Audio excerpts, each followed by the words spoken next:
This show brought to you by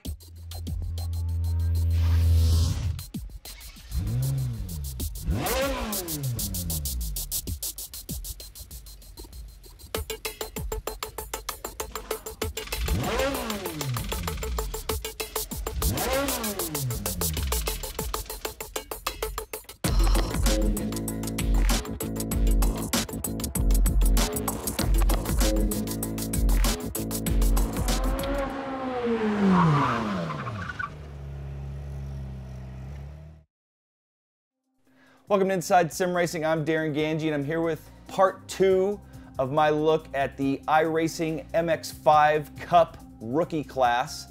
And in my first video, I didn't accomplish what I set out to, and that was to try to show you guys what it may be like to be in the rookie class when you're getting started. And the reason why that didn't work out so well is because during my getting started tutorial, I got on the road side of things. You got a road license and an oval license.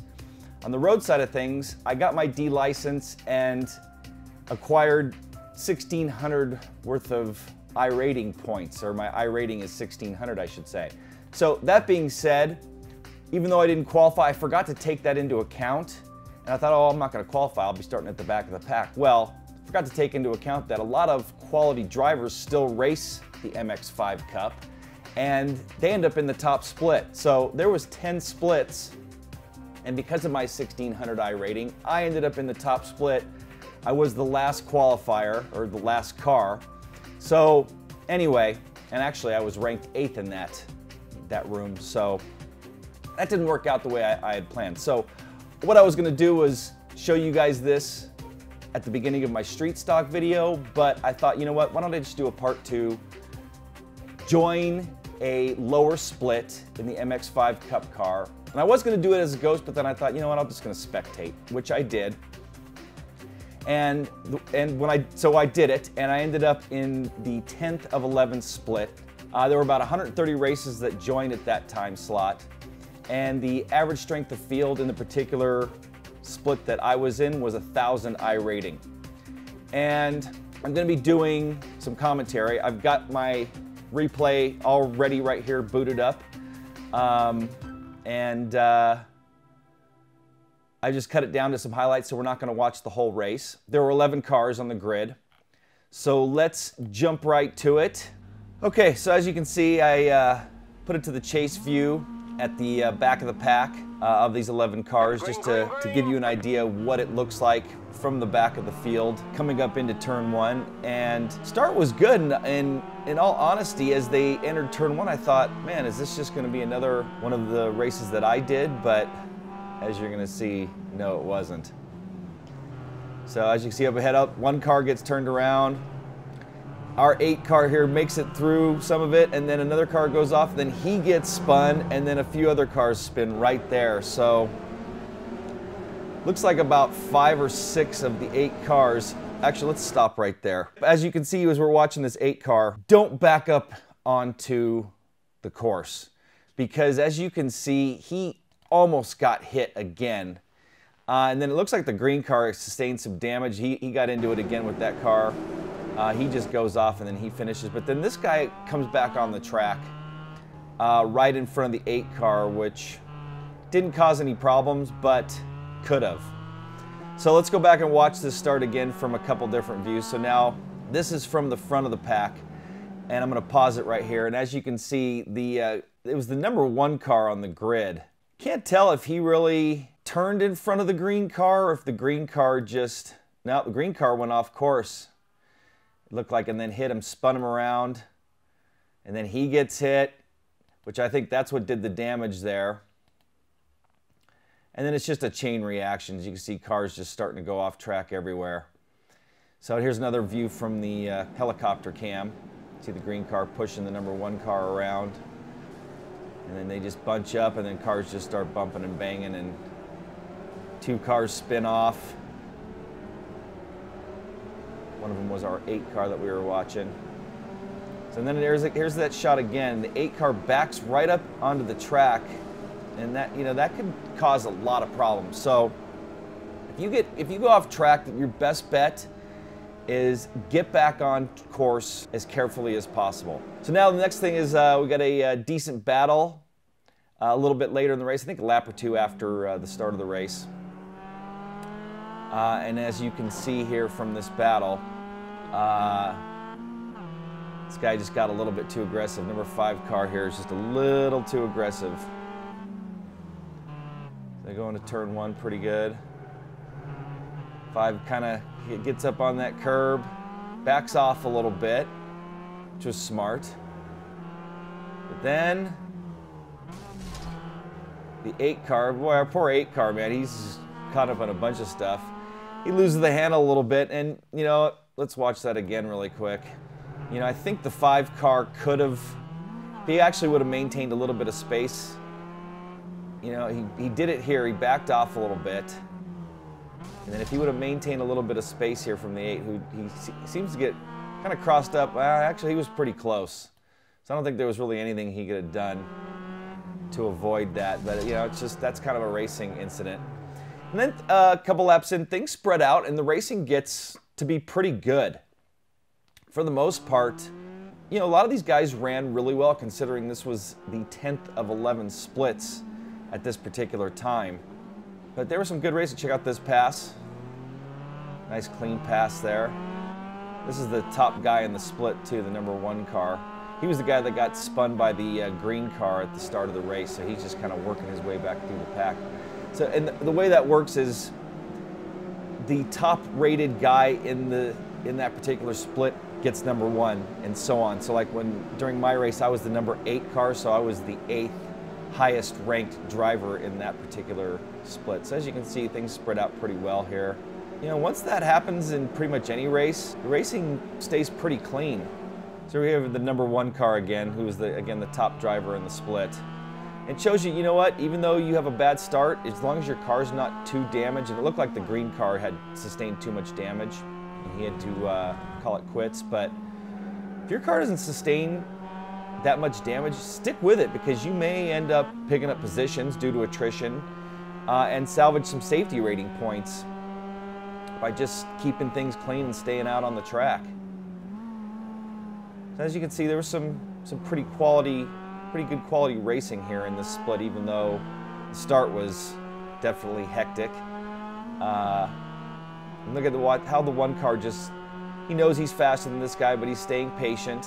He isn't overdoing it. This guy's a rookie too. He still has his red stripe, so considering he's a rookie, he's definitely a pretty good driver. He hit his brakes. He could have plowed into him there, but he didn't. And now here, switching to another portion of the race, there's I think this guy goes off track. Okay, as you can see, I think it's our 8 car again. He's going to pull over to let this guy by, which was cool. But then he self-spins right back onto the track, right in front of the leaders. Now, what he did right here was smart. Stay still. If this ever happens to you, just stay still and let the cars pass you. But then watch what he ends up doing.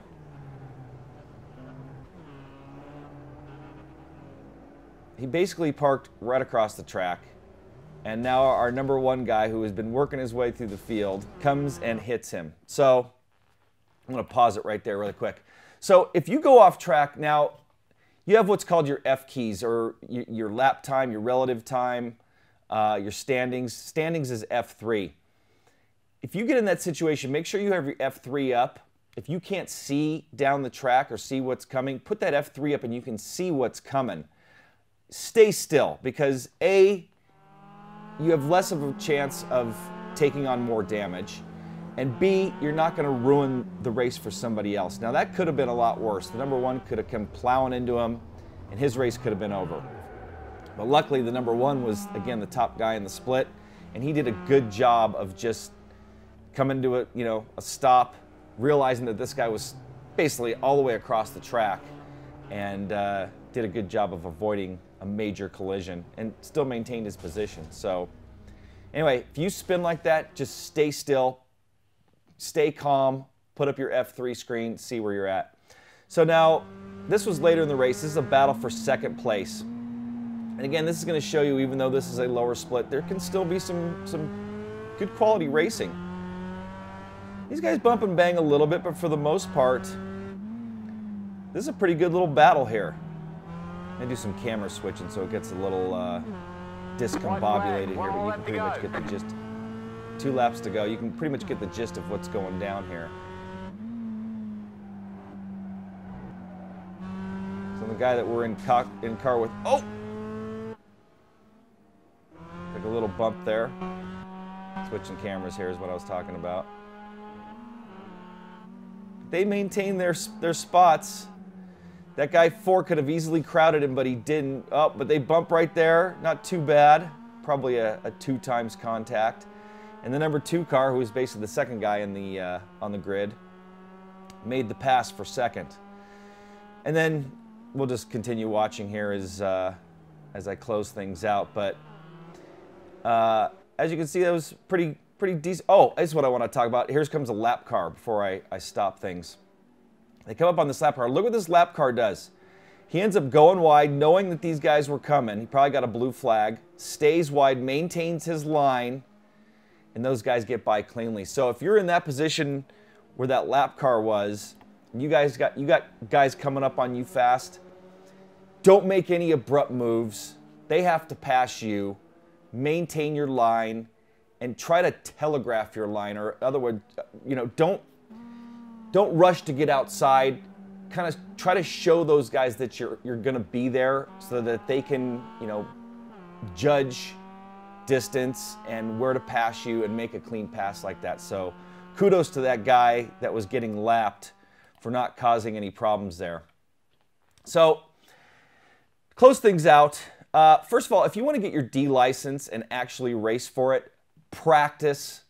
You've heard it in just about anything in life. Practice makes perfect. Practice as much as you can on that particular track for that particular week on the schedule. And if you're not sure how the schedule goes, it's basically Monday to Monday is the same race. So Jefferson Circuit is going to switch over to another track later on today. So practice as much as you can. Get as consistent as you can at that particular track. And then qualify. Qualifying then puts you, and maybe we can go back and watch here really quick, the start of the race. Look what happens to the top guys in this field. They avoid all this early race mayhem. They're ahead of it. I think first 2 cars make it through, but 3 and 4, we'll stop it right there. You can see where that guy, the number 1 car, gets spun. If you qualify at the top, you're gonna, a lot of times you're gonna avoid. I mean, when I did my rookie races with Dario Fangini, I was on the pole for both races and pretty much just ran away. And you can do that too as long as you practice, get as quick as you can, qualify for that particular event. And then you also be put above anybody that didn't qualify, first of all. But if you out-qualify them, then you're in front of them. So that makes your chances better. Another thing you can do if you really want to race is you could start from the pits and just wait for this turn 1 mayhem to subside and go out and just race. I mean, your chances of finishing higher or in the top 3 are going to be a lot less by doing that, but at least you'll get some good safety rating points and you may get some good iRating points. But again, I recommend qualifying. And then the other thing you can do if you want to advance your license, you can just time trial to avoid the racing altogether, but then you're not establishing your iRating, which then really, if you, let's say you get to your C license and you're running a C class race, you're going to be gridded in that bottom split. Let's say they end up in the GT3 class. I think that might be B class, but let's say you want to run the GT3 cars, or you're on the oval side and you want to run the trucks in the C class, and you have a really low iRating, you're still going to be put into that lower split. So the quality of racing in the the lower splits is definitely not going to be as good as like what you may have watched in my first MX5. We're talking the rookie class. I was in the top split. That was some quality racing. So again, I would recommend qualifying. There's no guarantees, but you have a better chance, I would say. And I know a lot of you out there, just starting your iRacing careers, are eager to get out there and race. And I know I was too, and I made some mistakes. But just remember that the consequences of you doing that are you could hurt your iRating and you could hurt your safety rating, and then you're just playing catch up to fix it. And it's not impossible. I mean, you can still make it up, but you don't want to put yourself into a hole. So that's going to wrap up part 2 of the iRacing MX5 Cup rookie class observation. And next in this series of videos, I'm going to, like I mentioned, I'm going to go to the street stock side of things. I'm going to race. We'll see how Dario Fangini does, how he fares. I'm going to start at the back of the pack. I'm not going to qualify, so you can see what it's like trying to get through a race like that. I believe we'll be at USA, which is a short track. And I've yet to establish an iRating on my oval side, so I should be in a lower split. So stay tuned to my channel to find out how that turns out. And that's going to wrap things up. I'm Darren Ganji for Inside Sim Racing. See you guys next time.